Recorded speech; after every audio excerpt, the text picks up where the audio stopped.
of attractions to both sexes, and so I better adopt a label that accommodates that and that fits with that experience. I just want to show you some examples of what I'm talking about here. So this is one particular woman, and these are the 6 ways of data collection. I asked every woman, what percentage of your day-to-day attractions are directed toward women versus men?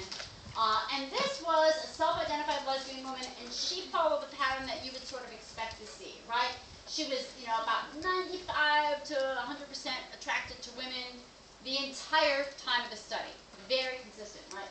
Perfect little, like, you know, lesbian prototype. Then you have lesbians like Sue, who started out at like 92 or whatever. Then she fell in love with her best male friend by time 2, and was like, well, I still think I'm a lesbian. I just happen to really love and be attracted to him. But it's only him. It's not all men. So she didn't want to identify as bisexual because she felt like it's just him. I think if you're bisexual, you have to be attracted to more than one man. She was involved with him. By time 3, she was still involved with him, but she's like, well, it's a long-term relationship, so it's not as sexually exciting. So now my fantasies are back around women, right? And, you know, by time 6, she's actually married this man. She still thinks of herself as a lesbian who just happened to marry the one guy who she could potentially, like, have sex with, right?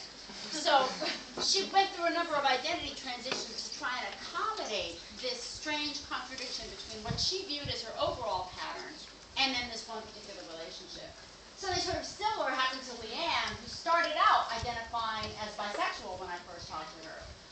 And she, you know, she'd never actually been sexually involved with a woman. She's like, I know that I'm attracted to women, but I've only been involved with men, but I know I could be involved with women. Well, then she met a woman.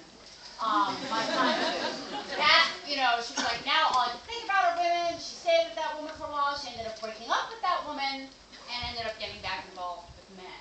So that the nature of her relationships ended up biasing, you know, what attraction she was even aware of or calling attention to. Then there was Jenna, down here at the bottom. When I first interviewed her, she said, well, I really hope you can help me because, like, just last week I started having sex with my best female friend, who's my roommate, and she's the only woman I'm attracted to, and I've never been interested in women, but I'm totally into her, and we're having this totally hot and heavy affair, and, like, am I a lesbian? What the hell's going on? And I'm like, I don't know.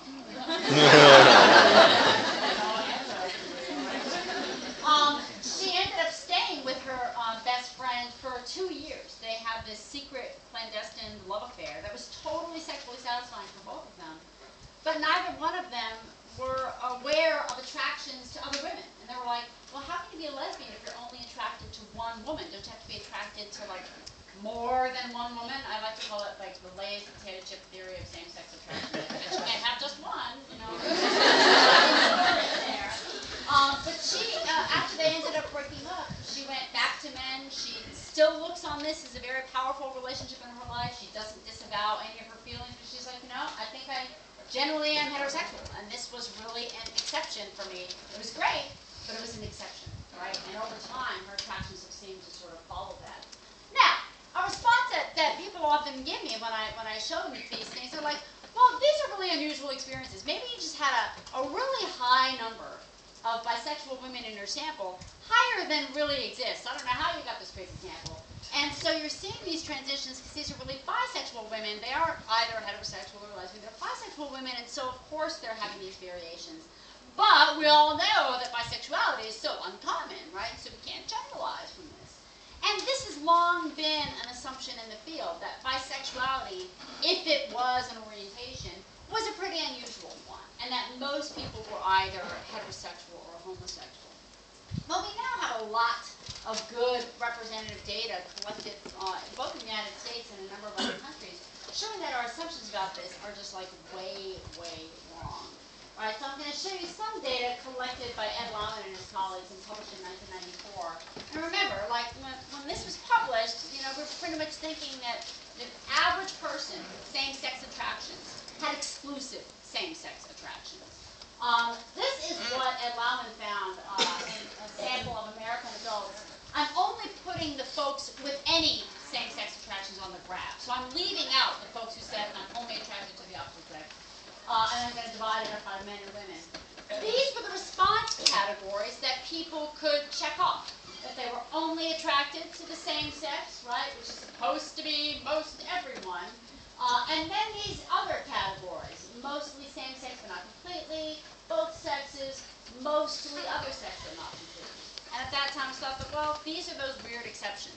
These should be pretty small number of individuals.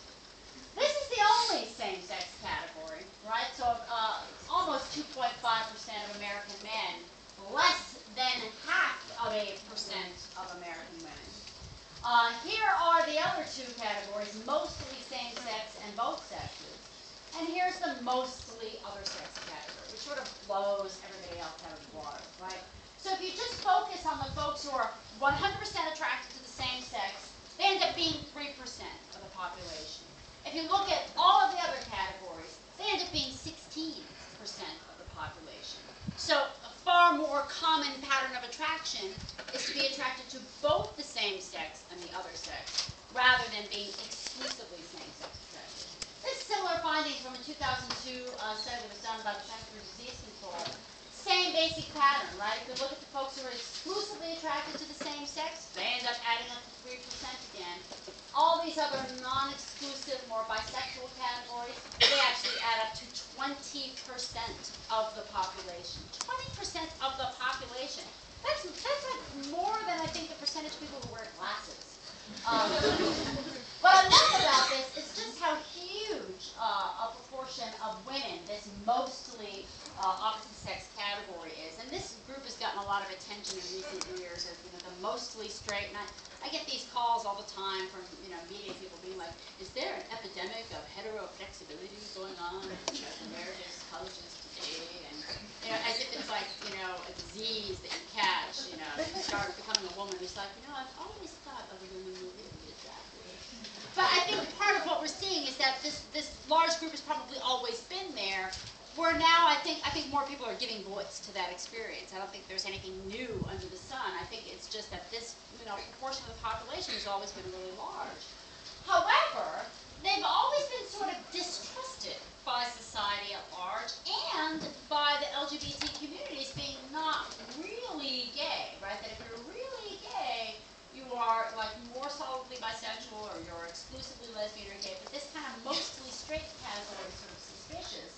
And this is really a debate and a distinction that has been made for years and years and years in the topic of sexuality. That there have long been distinctions made between what's called constitutional sexuality, in other words, what your orientation is, and facultative sexuality, in other words, something situational. The example that's always been used historically is men in prison, right? They don't want to have sex with men, but there's nobody else to have sex with, so the situation leads them to have sex with other men. Or, you know, if you're in a boarding school and there's no one else. So the idea is that people have orientation, but of course there's going to be a little bit of wiggle room. Now, the degree of that wiggle room, you know, has historically been observed to be greater in women than men, which is why there's been a lot of sort of, you know, confusion about subtypes of lesbians, right? Because the end result might look the same: same-sex attraction, same-sex behavior. However, in the lesbian community, there's this long in this idea of, well, the reason that you're pursuing that behavior might be different, right? So you hear these distinct, you can find these discussions going back to the 70s, that there are born lesbians and then there are political lesbians or elective lesbians, like it's a class you take. I'm taking an elective course in lesbianism.